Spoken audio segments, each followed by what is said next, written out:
So Google has finally made it so that you can add text on top of your images in Google Docs.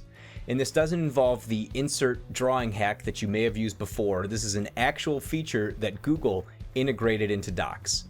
Let's walk through the process. With your doc open, go to Insert, Image, and for this example, we're going to choose Google Drive. You can double-click the image or drag and drop it onto your Google Doc.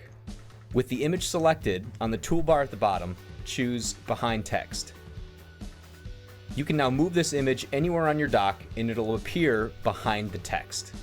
Now, as you can see, the text is a little bit hard to read, so here are some tips on formatting to get the text to pop a little bit more. Selecting text with this feature enabled is a little bit tricky, so you can double-click to select a single word, then hold the Shift key, go to the end of the paragraph that you want to format, and click the mouse button. With the text selected, I would recommend that you choose bold text. This helps the text to pop off the image a little bit more. You also want to format the image so that you can actually read the text that's on top. Select the image, and on Adjustments, you can turn the contrast down to make the text more legible. If you still have trouble reading the text, select the text again and choose a different color. You can also perform other standard tasks like resizing and cropping the image. And that's all there is to it.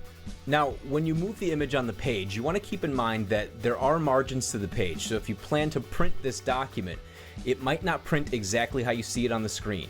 You always want to print a test copy before you turn in the assignment or create the handout for your students. If you want to learn other tips for Google Docs, check out either of the videos on the screen right now. If you found this video helpful, hit the like button. And if you want more tech tips, be sure to subscribe to the channel. If you have any questions, leave them in the comments below. Thanks for tuning in, I appreciate the click, and I'll see you next time.